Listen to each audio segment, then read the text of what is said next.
मध्य प्रदेश में कांग्रेस की दुकान बंद कराने गए अखिलेश की खुद की दुकान पर ताला लगता दिख रहा है। कांग्रेस ने तो साफ तौर पर यह ऐलान कर दिया कि अखिलेश की दुकान बंद हो चुकी है, उनके पास कुछ नहीं बचा। साथ ही ये भी कि अखिलेश विपक्षी दलों के किसी भी गठबंधन का हिस्सा नहीं है। उत्तर प्रदेश में लोकसभा सीट के लिए विपक्षी गठबंधन में ज्यादा से ज्यादा सीटें लेने के लिए कांग्रेस पर खासा दबाव बना रहे अखिलेश पर कांग्रेस नेता आचार्य प्रमोद कृष्णम का गुस्सा फूटा तो उन्होंने कह डाला कि समाजवादी पार्टी रामद्रोही पार्टी है, हिंदू द्रोही समाजवादी पार्टी है, वह झूठ बोल रहे हैं। अब उनकी दुकान में सौदा नहीं बचा, उनकी दुकान अब बंद हो चुकी है। आचार्य प्रमोद कृष्णम ने ये बातें अनायास नहीं कहीं। असल में होने वाले लोकसभा चुनाव से पहले समाजवादी पार्टी में भ्रम, विरोधाभास और अराजकता का माहौल है। उत्तर प्रदेश में बीजेपी के लिए मुख्य चुनौती पेश करने में सक्षम समाजवादी पार्टी अपने ही बनाए जाल में फंस चुकी है। पार्टी नेतृत्व असमंजस की स्थिति में रहता है, जिससे राजनीतिक रणनीतियां व्यक्तिगत नापसंद पसंद के कारण बर्बाद हो जाती है। पार्टी में पूरी तरह से अराजकता है और नेता खुद का खंडन करने लगे हैं। अखिलेश यादव भले ही अपनी पार्टी में एक निर्विवाद नेता हों, लेकिन वे अपनी स्थिति, रणनीतियों और राजनीतिक चालों और को लेकर भ्रमित रहते हैं।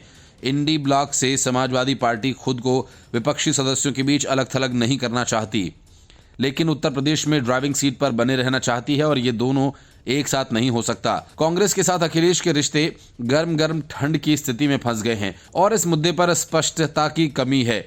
उनकी पार्टी के कार्यकर्ताओं को इसने हैरान कर दिया है। पार्टी के एक वरिष्ठ विधायक ने कहा कि हमें नहीं पता कि कांग्रेस के साथ हमारा रिश्ता क्या है। जमीनी स्तर पर दोनों पार्टियों के बीच एक अजीब सी दूरी है। अगर अभी मतभेद दूर नहीं किए गए तो चुनाव के दौरान गठबंधन अरुचिकर हो जाएगा।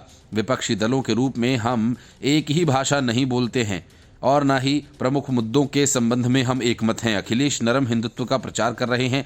अब अल्पसंख्यकों, विशेषकर मुसलमानों से संबंधित मुद्दों पर बोलने में भी सावधानी बरत रहे हैं। लेकिन दूसरी तरफ स्वामी प्रसाद मौर्य नियमित रूप से हिंदू विरोधी बयान देकर अखिलेश की हिंदुत्व नीति के खिलाफ काम कर रहे हैं। रामचरितमानस की चौपाइयों पर मौर्य का रुख दलित विरोधी है और देवी लक्ष्मी के स्वरूप पर सवाल उठाना सनातन धर्म पर उनकी टिप्पणी के भीतर उच्च जाति के हिंदुओं को पसंद नहीं आ रही है।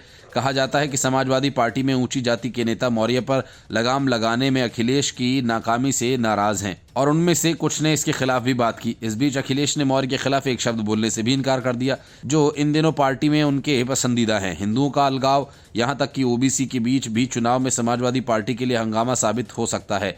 भाजपा अपने हिंदू फर्स्ट कार्ड पर ध्यान केंद्रित कर रही है, जो उन दलितों और ओबीसी को दूर कर देगी जो भले ही समाजवादी पार्टी में हैं लेकिन फिर भी मजबूत धार्मिक आस्था रखते हैं। दूसरी ओर मुसलमान नाराज हैं, जो मुसलमानों से संबंधित मसलों पर बयान जारी करने से बचते हैं, चाहे वह आजम खान पर कार्रवाई हो, हलाल मांस पर प्रतिबंध हो या कश्मीरी विक्रेताओं के साथ दुर्व्यवहार। Bureau report, news of India.